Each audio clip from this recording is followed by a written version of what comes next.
ಇಲ್ಲಿರ್ತಕ್ಕಂಥದ್ದು ಪ್ರದೀಪ್ ಈಶ್ವರ್ ಸರ್ಕಾರ. ಕೇಶವ ರೆಡ್ಡಿ ಸರ್ ಅವರು ಅಲ್ಲೇ ಟೆಲಿಫೋನ್ ಮಾಡಿ ನಾಮಿನಿಗೆ ಇದಕ್ಕೆ ಅವಕಾಶ ಇದೆಯಾ ಇಲ್ಲ ಅಂತೇಳಿ ತಕ್ಷಣ ಅಲ್ಲೇ ಮಾಡಿ 2 ದಿನದಲ್ಲಿ ನಾವು ಮಾಡಿಕೊಟ್ಟಿದ್ದೀವಿ ಸರ್. ಇದನ್ನು ಏನೋ ಒಂದು ದಾರಿ ಸಿಕ್ತು ನಮಗೆ, ಪ್ರದೀಪ್ ಈಶ್ವರ್ ಸರ್ ಕಡೆಯಿಂದ ನಮಗೊಂದು ದಾರಿ ಸಿಕ್ತು. ಅದರಿಂದ ನಾವು ಇವತ್ತು ಇಲ್ಲಿ ಅಧ್ಯಕ್ಷ ಸ್ಥಾನ ನಿಂತ್ಕೊಳ್ಳೋಕ್ಕೆ ದಾರಿ ಆಗಿದೆ ಸರ್.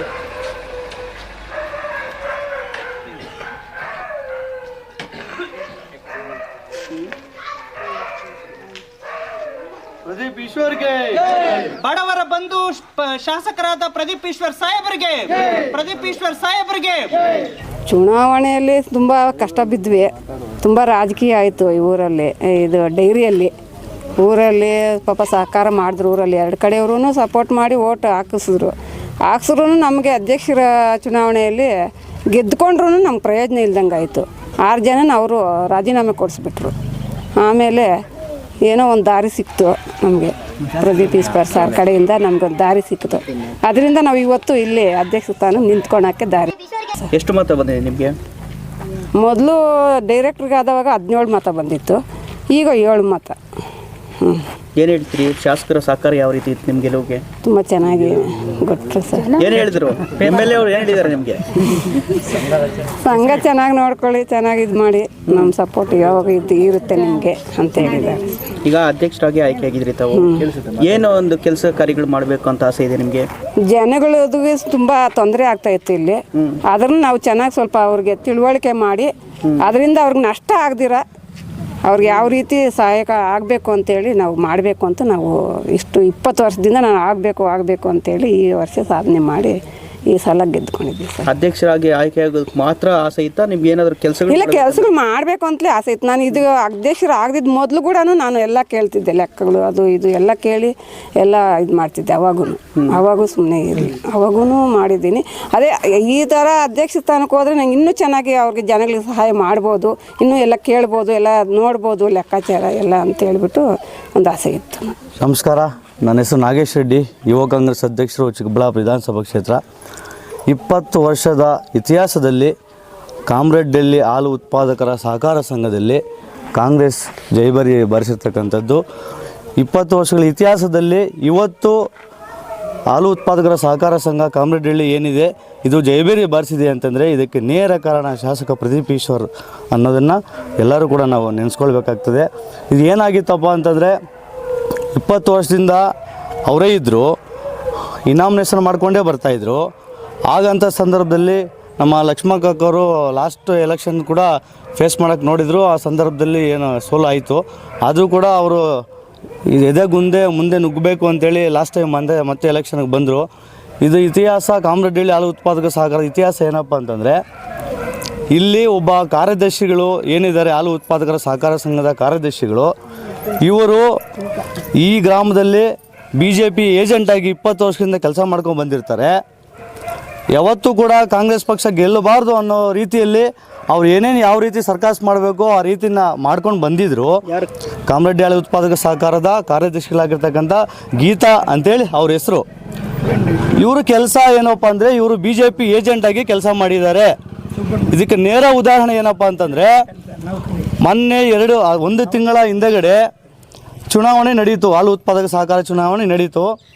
ಲಕ್ಷ್ಮಮ್ಮ ಅಕ್ಕವರು 7 ಸೀಟ್ ತಗೊಂಡಿದ್ರು, ವಿರೋಧ ಪಕ್ಷದವರು 5 ಸೀಟ್ ತಗೊಂಡಿದ್ರು.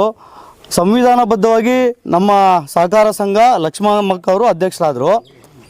ಆದರೆ ಈ ಗೀತಾ ಅವರನ್ನು ಏನಿದ್ದಾರೆ, ಈ ಗೀತಾ ಅವ್ರನ್ನವರು 20 ವರ್ಷಗಳಿಂದ ಏನು ತಿಂದ್ಕೊಂಡು ನುಣ್ಕೊಂಡು ಅಕ್ರಮವಾಗಿ ಏನೇನು ಸಂಪಾದನೆ ಹಾಲು ಡೈರಿಯಲ್ಲಿ ಮಾಡ್ಕೊಂಬಂದಿದ್ರು, ಅದು ಎಲ್ಲಿ ಲಕ್ಷ್ಮಮ್ಮ ಅಕ್ಕವರು ಗೆದ್ದು ಬಿಟ್ಟರೆ ಬಯಲಾಗ್ಬಿಡ್ತದೆ ಅಂತ ಹೇಳಿ ಲಕ್ಷ್ಮಮ್ಮ ಅಕ್ಕವರು ಕಾಂಗ್ರೆಸ್ ಪಕ್ಷ ಯಾವುದೇ ಕಾರಣಕ್ಕೂ ಇಲ್ಲಿ ಗೆಲ್ಲಬಾರ್ದು ಅಂತ ಹೇಳಿ, BJPನ ಇಲ್ಲಿ ನೆಲೆ ಮಾಡ್ಕೋಬೇಕು, ಕಾಂಗ್ರೆಸ್ ಪಕ್ಷ ಗೆಲ್ಲಬಾರ್ದು ಅಂತೇಳಿ ಗೆದ್ದು ಬಂದಿರತಕ್ಕಂಥ 6 ಜನ ಏನಿರ್ತಾರೆ ಅವ್ರ ಹತ್ರ ರಾಜೀನಾಮೆ ಕೊಡಿಸ್ಬಿಡ್ತಾರೆ ಈ ಗೀತಕ್ಕ ಅವರು. ನಾನು ಏನು ಹೇಳಕ್ಕೆ ಬಯಸ್ತೀನಿ ಅಂತಂದರೆ, ಇವರು ಗೀತಕ್ಕ ಅನ್ನೋರು ಈ ಕಾರ್ಯದರ್ಶಿಗಳು BJP ಏಜೆಂಟಾಗಿ ಕೆಲಸ ಮಾಡ್ತಿದ್ದಾರಾ? ನಾನು ಕೇಳಲಿಕ್ಕೆ ಬಯಸ್ತೀನಿ ಗೀತಕ್ಕ, ನಾನಂತೂ ಸುಮ್ಮನೆ ಬಿಡೋದಿಲ್ಲ. ನಾನು ಲಕ್ಷ್ಮಮ್ಮ ಅವ್ರಿಗೆ ಹೇಳಿದ್ದೀನಿ, ನೋಟಿಸ್ ಕೊಡಿ, ಏನಿದೆಯೋ ಅದನ್ನೆಲ್ಲ ತೆಗೆಸಿ, ಅದು ಏನಾದ್ರೂ ಅದ್ರ ದುಡ್ಡು ಏನು ತಿಂದಿದ್ರು ಎಲ್ಲ ಕೂಡ ನಮ್ಮ ಸಹಕಾರ ಸಂಘದಲ್ಲಿ ಇರ್ತದೆ, ಅದನ್ನೆಲ್ಲ ದಾಖಲೆ ಸಮೇತ ತೆಗೋಬೇಕು ಅಂತೇಳಿ ನಾನು ಕೂಡ ಹೇಳಿದ್ದೀನಿ. ಆ ಜನ ಯಾಕೆ ರಾಜೀನಾಮೆ ಕೊಡಿಸ್ಬೇಕು? ಸಂವಿಧಾನಬದ್ಧವಾಗಿ ಕಾಂಗ್ರೆಸ್ ಜೈಬೇರಿ ಬಾರಿಸಿತ್ತಲ್ವಾ, ತಾವು ಯಾಕೆ 6 ಜನ ರಾಜೀನಾಮೆ ಕೊಡಿಸ್ಬೇಕಾಗಿತ್ತು? ಯಾಕೆ ನಿಮ್ಮ ಆಟ ಇಲ್ಲಿದೆ, ಡೈರಿಯಲ್ಲಿ ನಡೆಯೋದಿಲ್ಲ ಅಂತ ಅಂದ್ಕೊಂಡಿದ್ದೀರಾ? ಇಲ್ಲಿರ್ತಕ್ಕಂಥದ್ದು ಪ್ರದೀಪ್ ಈಶ್ವರ್ ಸರ್ಕಾರ, ಕಾಂಗ್ರೆಸ್ ಸರ್ಕಾರ. ನಿಮ್ಮ ಇತಿಹಾಸ ಎಲ್ಲ ಬಯಲು ಮಾಡೋದು ಹತ್ರದೆಲ್ಲ ಬಯಲು ಮಾಡ್ತೀನಿ ಅಂತ ಹೇಳಿಕ್ಕೆ ಬಯಸ್ತೇನೆ. ಅದಾದ ನಂತರ ಏನಾಗ್ತದೆ, ಇವರು ಈ ಥರ ಆಗ್ಬಿಟ್ಟಿದೆ, ಲಕ್ಷ್ಮಮ್ಮ ಅಕ್ಕ ಅವರು ಮತ್ತು ಉಪಾಧ್ಯಕ್ಷರಿಬ್ಬರು ಬರ್ತಾರೆ. ಒಂದು 7-8 ದಿನ ಇವ್ರಿಗೆ ಏನು ಮಾಡಬೇಕು ಅಂತ ಗೊತ್ತಾಗೋದಿಲ್ಲ.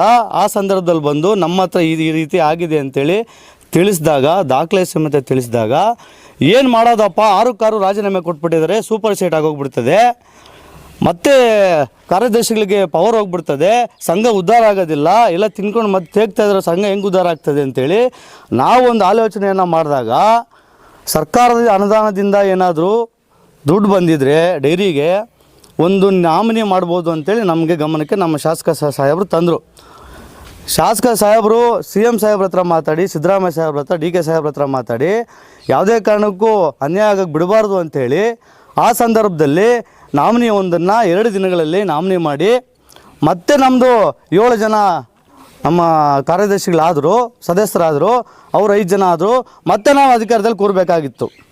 ನಾನು ಏನು ಹೇಳಕ್ಕೆ ಬಯಸ್ತೀನಿ ಅಂತಂದರೆ, ನಿಮಗೆ ಗೀತಕ್ಕ ಮೇಡಮ್ ಅವರೇ, ನೀವು ಕಾರ್ಯದರ್ಶಿಗಳೇ, ನಿಮಗೆ ಯಾವ ಅಧಿಕಾರ ಇದೆ ಅಂಥೇಳಿ 6 ಜನನ್ನ ಕರ್ಕೊಂಡೋಗಿ ರಾಜೀನಾಮೆ ಕೊಡಿಸಿದ್ದೀರಾ. ಇಂದು ಕಾಮರೆಡ್ಡಿಹಳ್ಳಿಯಲ್ಲಿ ನಮ್ಮ ಅಧ್ಯಕ್ಷರ ಸ್ಥಾನವನ್ನು ಲಕ್ಷ್ಮೀದೇವ ಅವರಿಗೆ ಒಲಿದು ಬಂದಿದೆ. ಅವರು ಭಾಳ ಸಕ್ರಿಯವಾಗಿ ಈ ಒಂದು ಚುನಾವಣೆಯಲ್ಲಿ ಭಾಗವಹಿಸಿ, ಪಾಪ ಅವರಿಗೆ ಅನ್ಯಾಯ ಆಗಿತ್ತು. 7 ಮತಗಳನ್ನು ಗೆದ್ದು ಅವರು ಅಧ್ಯಕ್ಷರಾಗಿದ್ದರು. ಕುತಂತ್ರಗಳಿಂದ ರಾಜೀನಾಮೆ ಕೊಡಿಸಿ ಅವರು ಪಾಪ ಅವರ ಒಂದು ಇದು ಅತಂತ್ರವಾಗಿತ್ತು. ಅವರ ಒಂದು ಕಾರ್ಯವೈಖರಿಯನ್ನು ನೋಡಿ ಅವ್ರು ಇಲ್ಲಿ ಬಂದರೆ ಏನೋ ಒಂದು ಮಾಡ್ತಾರೆ ಅನ್ನೋ ಒಂದು ದುರುದ್ದೇಶದಿಂದ ಅವ್ರನ್ನ ಪಾಪ ಇದನ್ನು ರಾಜೀನಾಮೆ ಕೊಡಿಸಿ ಇದನ್ನು ಕೆಡವಿದ್ರು. ಈ ಒಂದು ಕಾಮರೆಡ್ಡಿಹಳ್ಳಿಯಲ್ಲಿ ಇವತ್ತಿನ ದಿನ ಈ ಒಂದು ಅಧ್ಯಕ್ಷ ಸ್ಥಾನ ಅವ್ರಿಗೆ ಸಿಕ್ಕಿದೆ ಅಂತಂದರೆ ನಾನು ನಮ್ಮ MLA ಅವರಿಗೆ ಮೊದಲನೇದಾಗಿ ಧನ್ಯವಾದಗಳನ್ನು ತಿಳಿಸ್ತೀನಿ.